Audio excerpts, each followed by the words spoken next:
Diamonds are forever. They are all I need to please me. They can stimulate and tease me. They won't leave in the night. I've no fear that they might desert me.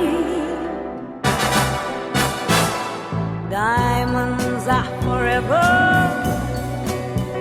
Hold one up and then caress it. Touch it, stroke it and undress it. I can see every part. Nothing hides in the heart to hurt me. After George Lazenby decided not to play James Bond a second time, fan hopes of a dark revenge film starring him being the follow-up were dashed. The producers instead envisioned a reboot of sorts, a return to the style of Goldfinger, and early drafts for the script even had Goldfinger returning, or at least his twin brother.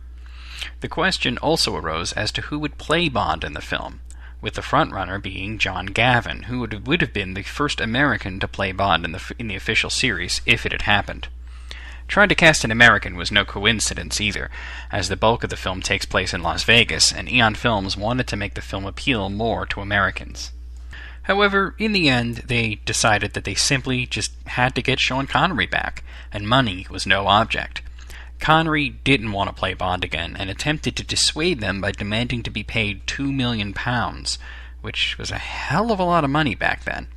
However, the producers went for it, and Connery returned once again as Bond.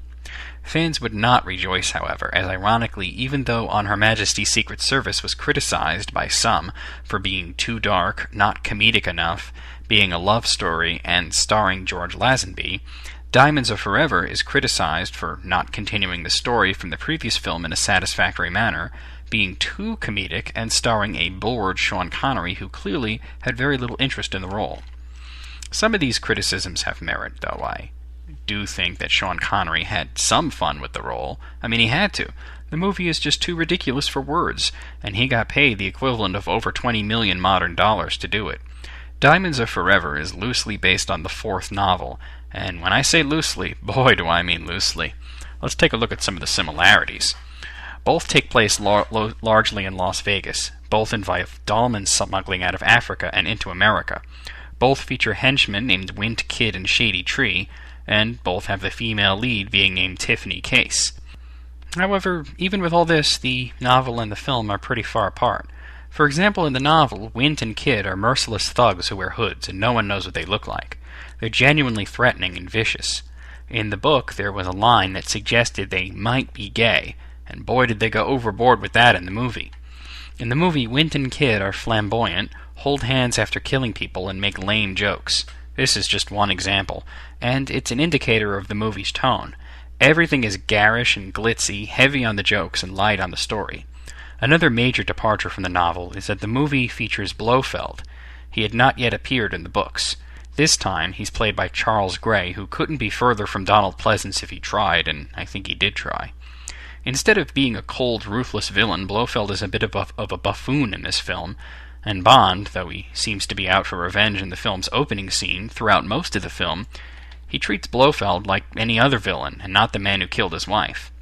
There's a lot of other bullshit, like a car chase where Bond eludes a Las Vegas sheriff in a way that feels less like 007 and more like the Dukes of Hazzard, or a scene where Bond grapples with two scantily clad female assassins named, wait for it, Bambi and Thumper.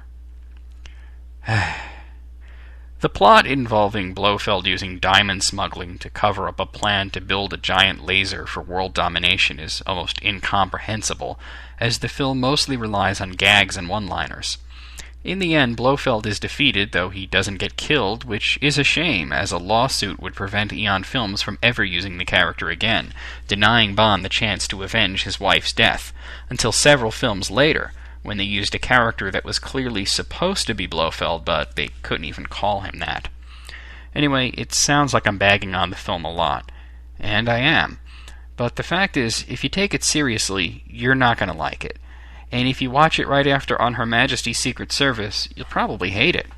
But if you take it as a comedy, it's more enjoyable, as the movie is pretty funny and a lot of fun.